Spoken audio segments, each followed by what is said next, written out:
The annual Sherrills Ford Terrell Fire and Rescue Training for a McGuire Nuclear Station response will be presented in a virtual format. In advance, thank you for your willingness to be part of this program. The agenda items for this training will cover emergency worker monitoring and decontamination activities, along with general radiological awareness. At an alert declaration, the County Fire Marshal may respond to the Emergency Operations Center as your contact position if conditions warrant. If 2 barriers are lost, a site area emergency will be declared. Equipment retrieval and station setup will occur at this declaration level. If all barriers are lost, radioactive material is possibly being released to the environment. Emergency worker operations will be available to perform monitoring and decontamination on emergency workers and their vehicles. Examples of agencies that may arrive at the station include firefighters, EMS, and law enforcement. Radiation is an ever-present part of our environment. Radiation comes from various sources that are listed. There are many ways an atom can pick up energy. In nature, this is not the most desirable condition. The atom will want to shed this energy to become stable. In doing this, the atom puts off radiation. There are 3 types of radiation you may encounter while performing your tasks: the alpha, beta, and gamma wave. This nuclear or ionizing radiation can penetrate our bodies, so we must be aware of how much is around us. REM is a term used to describe the amount of radiation you have received that addresses the biological effect produced on human tissue. For this program, usually a word starting with an R or the letter R also designates the equivalency of exposure, since we are directly concerned with beta and gamma exposure. The metric system is used to address a large or small amount of radiation. 1 rem equals 1,000 millirem. Typical sources of radiation are found in nature and man-made. This listing compares these sources to total exposure you would receive. So how do we protect you so you can protect others? Annual or just-in-time training are key components. Guidance documents are available for use. They may include standard operating guidelines, positional checklist, forms and documents for data collection and tracking, and facility layouts. Personal dosimetry is provided that will allow you to track your exposure to radiation while you are responding to the event. Potassium iodide is available to protect your thyroid gland. Emergency worker dose limits are established to ensure you do not exceed the recommended limits of exposure during the event. Since you can't see, touch, taste, or smell radiation, how do we manage your exposure?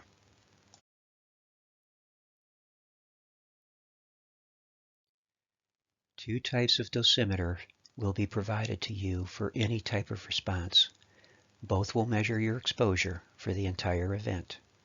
The direct reading dosimeter is used to measure your exposure while you are performing your actions. This device can be read directly. It has 2 labels. The middle label shows the range and unique serial number.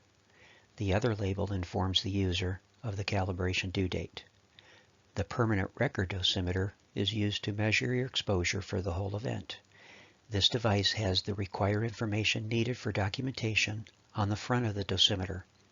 Below the red county name is the 2 or 3-digit unique serial number. These badges do not have a calibration, but are changed out annually by emergency management. This is the view you will see looking through the eyepiece into a light source for the direct reading dosimeter. The scale is from 0 to 20 rem. To track your radiation exposure while you are performing your activity, hold this dosimeter up to a light source and read where the line crosses the 0 to 20 rem scale. This is your exposure. Box-style dosimeter chargers come from various vendors, but are very similar in operation. This checklist is available to re-zero the direct reading dosimeter. It can be found in the Radiological Information and Control SOG. Follow the above steps to re-zero your dosimeter for use. This slide identifies the parts to the dosimeter charger and the area for the D-size battery installation. To charge or re-zero the direct reading dosimeter, perform the following steps. Unscrew the housing screw and separate housing sections. Install a D-size battery in space provided, observing polarity symbols. Reassemble the housing sections. Remove the charging contact cover. Place the dosimeter on the charging contact and push down slightly. A light should turn on, allowing you to view the 0 to 20R scale. Adjust the up-scale/down-scale knob to move the thin fiber line to just below the 0 line. Remove the dosimeter and view in a light source. If on 0, the dosimeter is ready to be used. If not, repeat the steps. The trigger charger may also be available for charging or re-zeroing a direct reading dosimeter. This checklist is available to re-zero the direct reading dosimeter.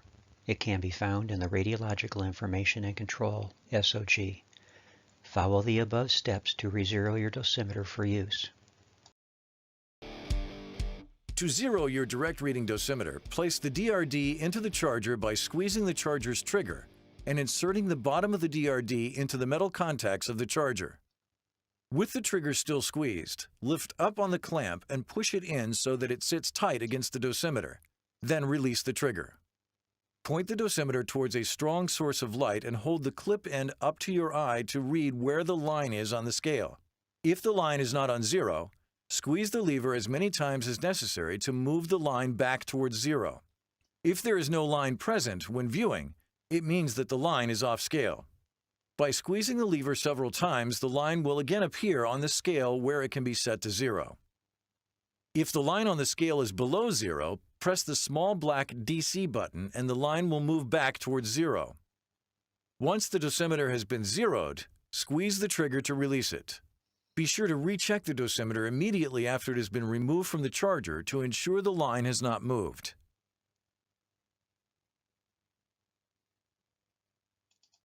This slide shows the scale of the 0 to 20 rem dosimeter and trigger numbers used to ensure you maintain your exposure as low as reasonably achievable. If the thin fiber line falls on the first line, this is your 1 rem administrative limit. Call your supervisor, inform them you have reached this exposure level, but continue to work. If the thin fiber line falls on the 2.5 rem area, this is your state turnback value. If your dosimeter reads 2.5 rem, call your supervisor and leave the area. This personal radiation exposure record card is used to document all radiological items given to you for your response. This includes direct reading dosimeter, permanent record dosimeter, and potassium iodide tablets. This card has reminders of your exposure limits and use of potassium iodide.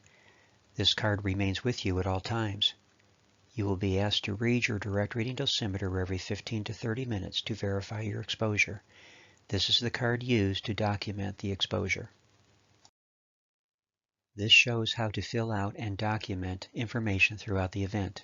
This card is also found in the Radiological Information and Control SOG.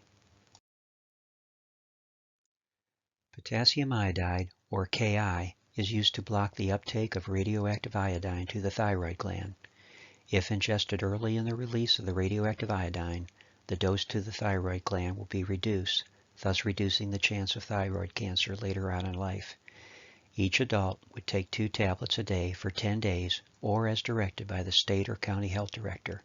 You must have permission to take Ki.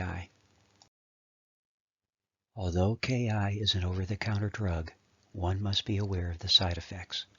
Never take Ki if you have a known allergy to iodine. Ki administration is voluntary. You are not required to take the drug if requested. Possible side effects to the ingestion of Ki is a mild rash or metallic taste in the back of your throat.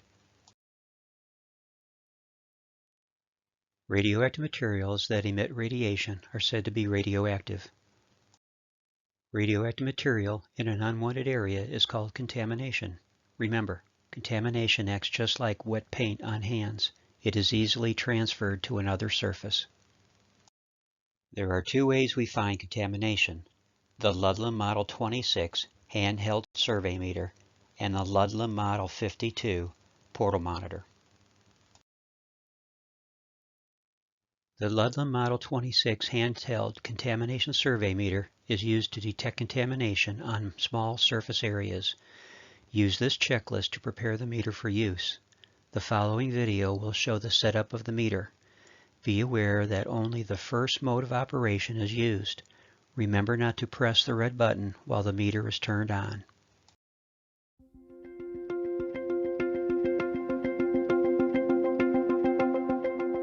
Check the calibration label to ensure the meter is still within calibration.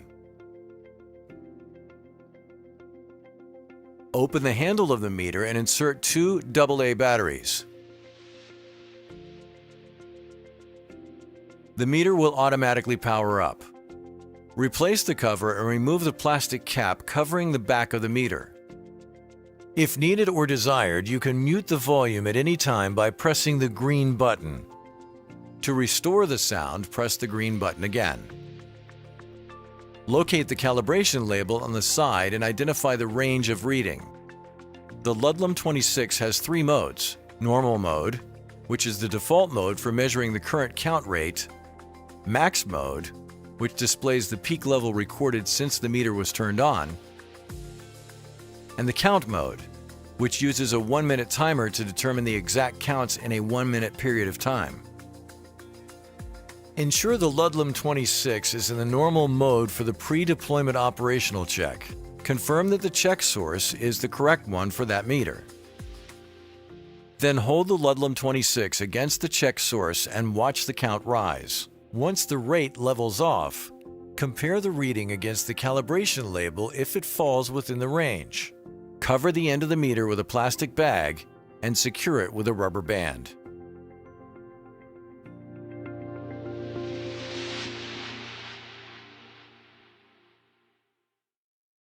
If the meter reaches 300 counts per minute, the area being surveyed is considered contaminated. This area must be decontaminated per protocols and procedures or separated from the clean areas. The meter will automatically alarm if this trigger number is reached. With the meter about 1 inch away from the person or object, move the meter at a speed of 1 to 2 inches per second, covering the entire area. Use the low and slow method of monitoring. During this monitoring phase, if you are distracted and actually touch the person or object with the probe, pull the probe away from the object and observe the reading. If the reading is similar to the background reading you performed during setup, continue with the monitoring. If the reading is elevated, stop, change out the plastic cover with new, and continue with the monitoring.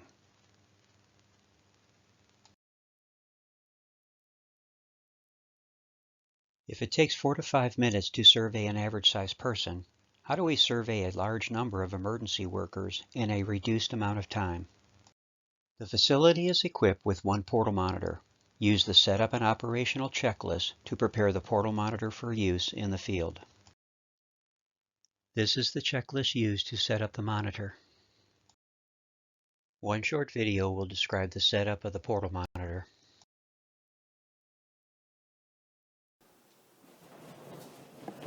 Welcome to my video, setting up the Ludlam Model 52 portable portal monitor. The Ludlam Model 52 is a highly portable and effective whole-body radiation survey device. In this video, I'm going to show you how to set up the Model 52 and make it operational in less than 5 minutes. Let's get started. The portable Model 52 comes in this portable heavy-duty case on wheels, shippable to just about anywhere. First, we open the case up, and we're going to remove the base unit. Set it up on the floor. The base unit is labeled left and right sides, and we're going to set up the left and right uprights. Each upright is labeled from the factory, clearly stating what section it belongs to. This is the lower left section. I have to slide it locked in place first, followed by the lower left section, middle left section, section 2, and the upper section. That's right, and this is left, upper section 3. Next we start off with the right side, right one. Lock it in place. Then the second section that already has the control module installed on it. This is the only section that is different from the rest of the sections. All these sections are actually the same units, but with dip switches they're set to go in the specific positions that they're located in now.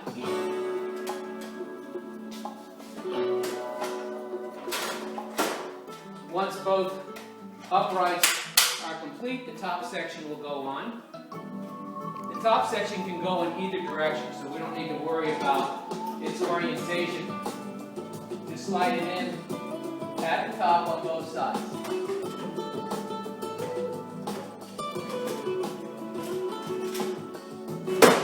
And lock it down. Now the Ludlam Model 52 will operate on 6 batteries, so it's a truly portable unit. But if you have a place where you can plug it in, we simply plug the unit in, and now it's on and ready to go. Less than 5 minutes. You've just seen how easy it is to set up the Ludlam Model 52, how easy it goes together. Operating the Model 52 is even easier. Watch my video of operating the Ludlam Model 52 portable monitor to see just how easy it is.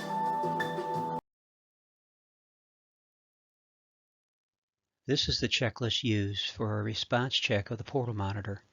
Notice that there are different numbers of response checks required for the type of portal monitor used. Once the portal monitor has been verified operational, complete the label located on the portal monitor leg. Perform the check at least each shift or as directed. Use Presence Seal, cling wrap, or other type plastic wraps to cover the detector areas of the monitor. Run the plastic from top of the detector towards the pedestal. Wrap the plastic around the back side of the leg sections. When covering the pedestal area, ensure it is easily removed if needed. Portal monitors are used as a go, no-go process for identifying contamination. If the evacuee does not alarm the monitor, the person steps through to the clean side.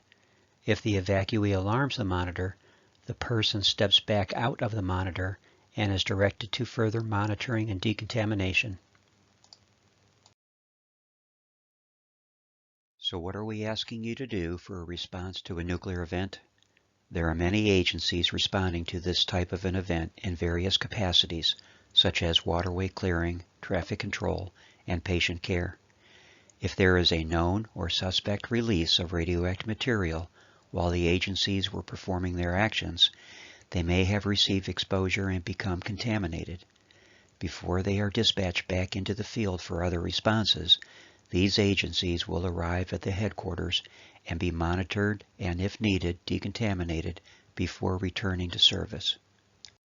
Emergency worker vehicle and personnel monitoring and decontamination activities will be performed at Sherrills Ford Terrell Fire and Rescue Headquarters.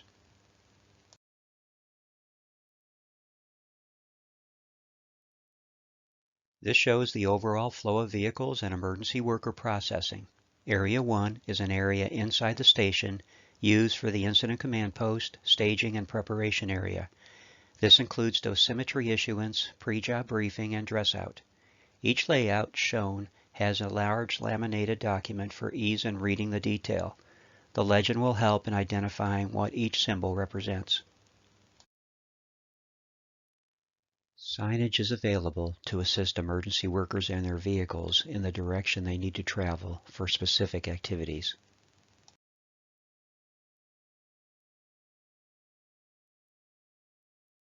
This shows the setup for Area 2, which is the first stop in processing of emergency workers and their vehicles. This area covers the initial radiological monitoring of the vehicle and emergency workers. Use the detailed guidance information on this layout to prepare the area for operation.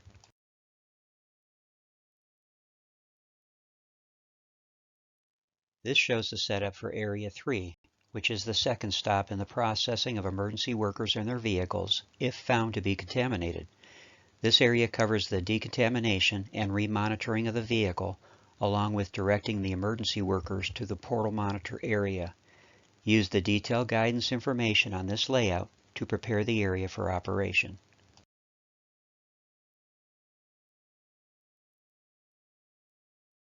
This shows the setup for Area 4, which is the third stop in the processing for emergency workers that were found to be contaminated. This area covers the monitoring of the emergency worker along with processing of valuables. Use the detailed guidance information on this layout to prepare the area for operation.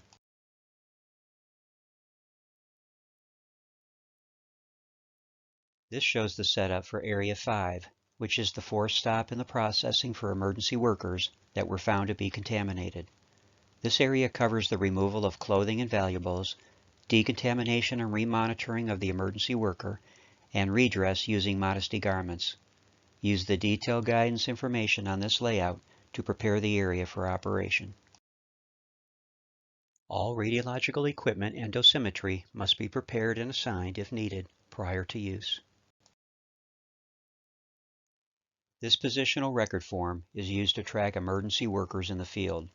This document is maintained throughout the event. Each person responding to the event will be provided a job action sheet. This document will guide you through the process for a given assignment. The operations layout for the specific area identifies the location for the position. Use agency radios as needed to communicate between all areas of operation. If working in a contaminated area, bag the radio and key through the plastic when needed.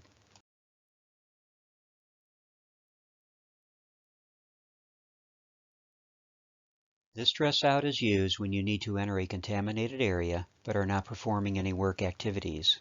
An example may be a group leader entering the area to brief the positions on changing conditions. Observe the list of cautions for this dress out. This is the standardized dress out for all other workers. Read this checklist line by line as the responders are dressing out to ensure compliance with the order of dress attire. For those decontaminating vehicles, substitute a plastic-coated coverall for the paper coveralls. These are the items for personal protective clothing used for a nuclear event response. Standardized dress includes Tyvek suit with hood, calf-height shoe covers, ankle-height shoe covers, 2 pair of surgeon gloves, and the use of masking tape or equivalent to seal the sections. Do not use duct tape if at all possible.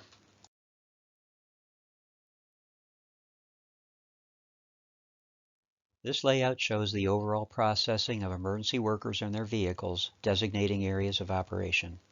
Each area has a specific operation layout to assist the emergency worker in the field.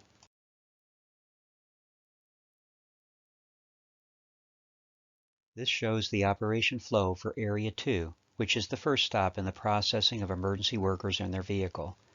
This area covers the initial radiological monitoring of the vehicle and emergency workers.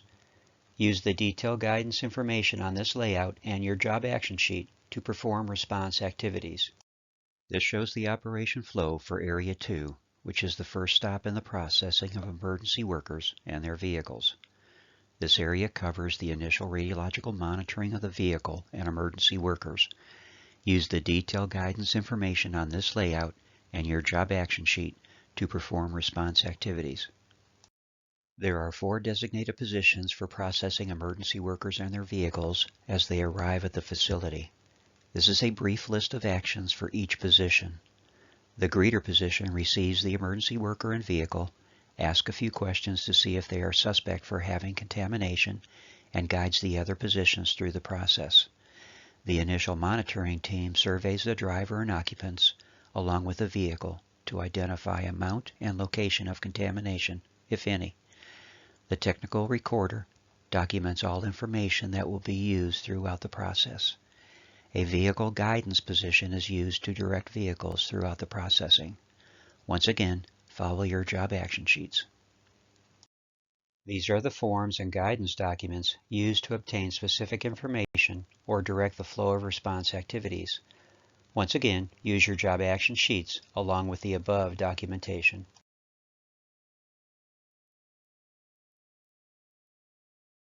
This shows the operation for Area 3, which is the second stop in the processing of emergency workers and their vehicles if found to be contaminated. This area covers the decontamination and remonitoring of the vehicle, along with directing the emergency workers to the portal monitor area.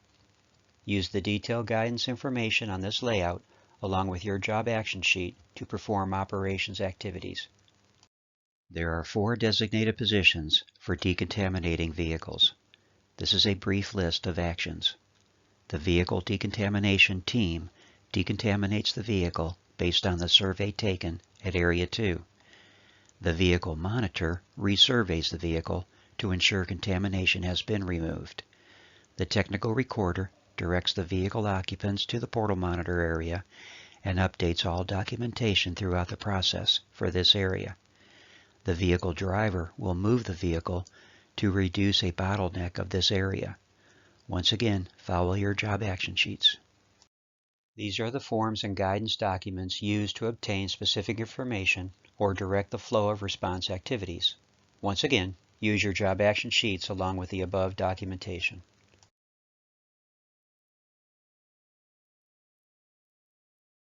This shows the operation for Area 4, which is the third stage in the processing for emergency workers that were found to be contaminated.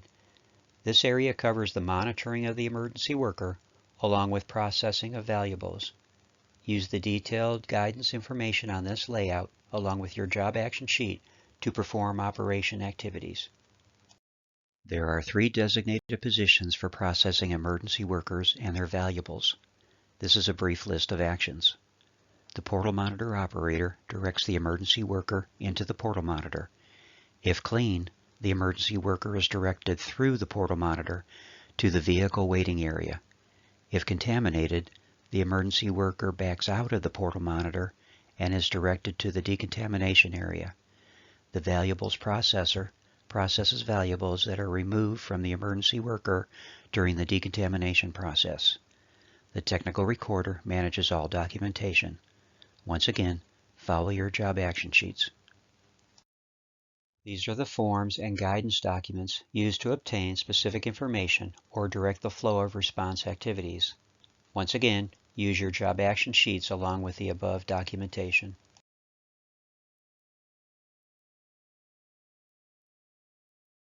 This shows the operation for Area 5, which is the 4th stop in the processing for emergency workers that were found to be contaminated. This area covers the removal of clothing and valuables, decontamination and remonitoring of the emergency workers, and redress using modesty garments. Use the detailed guidance information on this layout and your job action sheet to perform the operation activities. There are 3 designated positions for male-female processing of emergency workers. This is a brief list of the actions. The male-female personnel pre-decontamination processor manages the decontamination process, along with directing the donning of the modesty garments. The male-female personnel post-decontamination processor performs a resurvey of the emergency worker once the decontamination process is complete, along with directing the donning of the modesty garments. The technical recorder manages all documentation and assists the other positions. Once again, follow your job action sheets. These are the forms and guidance documents used to obtain specific information or direct the flow of response activities. Once again, use your job action sheets along with the above documentation. When it is time to leave the contaminated area, follow these undress steps to ensure you do not cross-contaminate yourself. The Emergency Operations Center will be demonstrated for FEMA during a scheduled biennial exercise. Emergency worker processing will be demonstrated on a frequency determined by an 8-year cycle and coordination efforts between other responding counties and agencies performing the task. Emergency management will work with all agencies as needed to demonstrate emergency worker processing during the scheduled out-of-sequence week of activities. If you have questions or require information, please contact Emergency Management. Not only for your willingness to respond to a RIP event, but for your continued service to the community, thank you. This concludes the annual Emergency Worker Processing Training for a McGuire Nuclear Station response. Please ensure you have placed your name on the roster.